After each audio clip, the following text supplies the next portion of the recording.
Okay, we left Abimelech last night with a millstone on his head, tossed on him by a woman. He didn't quite care for dying because of from a woman. So technically, he died from his armor bearer who put a sword through him. Whatever. Hey, my name is Ron. This is Christians Aren't Sheep. This is where the eagles gather, spread their wings, meditate on God's word for a few minutes. So, the next, we're going to look at two judges here, starting in chapter 10. After Abimelech died, Tola, son of Puah, son of Dodo, was the next person to rescue Israel. He was from the tribe of Issachar, but lived in the town of Shamir, in the hill country of Ephraim. He judged Israel for 23 years. When he died, he was buried in Shamir. After Tola died, Jair from Gilead judged Israel for 22 years. His 30 sons rode around on 30 donkeys, and they owned 30 towns in the land of Gilead, which are still called the towns of Jair. When Jair died, he was buried in Canaan. Just a few verses, covers two judges. It's obvious that this section of the Bible is history. If you were just making up a story, you wouldn't bother with those two. It, it says nothing about them.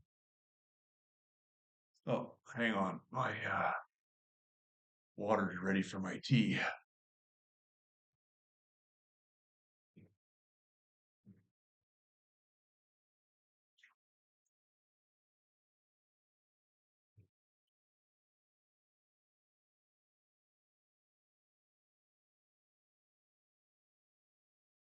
Okay. Anyway, I thought that was kind of interesting.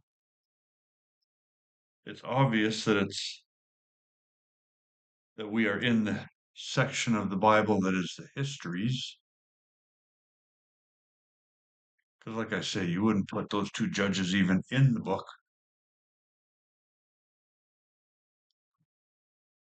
If it was just a story.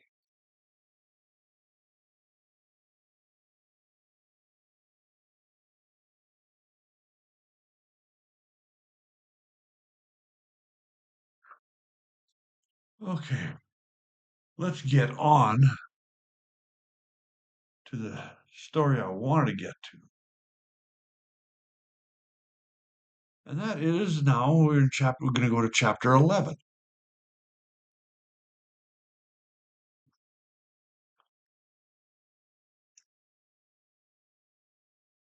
And we're getting into the story of Jephthah. Jephthah.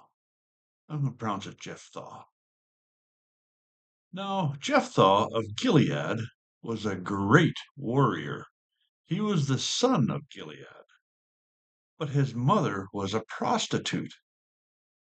Gilead's wife also had several sons, and when these half brothers grew up, they chased Jephthah off the land. You will not get any of our father's inheritance, they said, for you are the son of a prostitute. So Jephthah fled from his brothers and lived in the land of Tob. Soon he had a band of worthless rebels following him. Worthless rebels. At about this time, the Amorites began their war against Israel. When the Ammonites attacked, the elders of Gilead sent for Jephthah in the land of Tob. The elders said, "Come and be our commander. Help us fight the Ammonites." But Jephthah said to them, "Aren't you the ones who hated me and drove me from my father's house? Why do you come to me now when you're in trouble?" "Because we need you," the elders replied. "If you lead us in battle against the Ammonites, we will make you ruler over all the people of Gilead." Jephthah said to the elders, "Let me get this straight.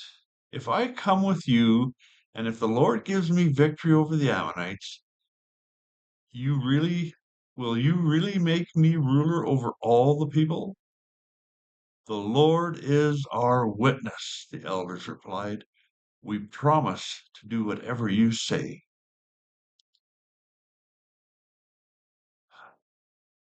Wow.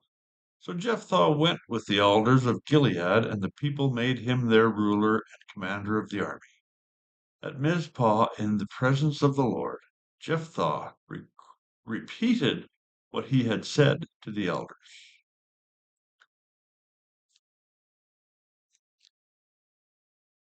That is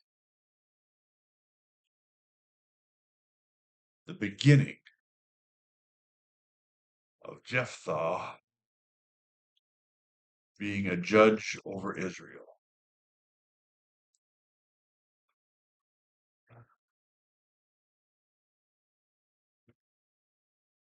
And I've been looking over his story, and there are some interesting things that go on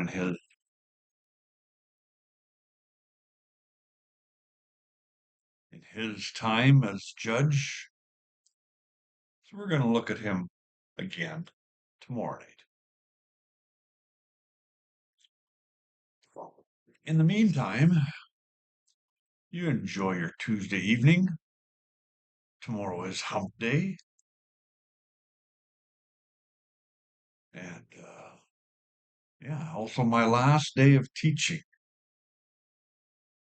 Not really teaching tomorrow. It's kind of like today. It's more cleanup, get things put away. And then Thursday's graduation. So you all take care. God willing, we will see you tomorrow.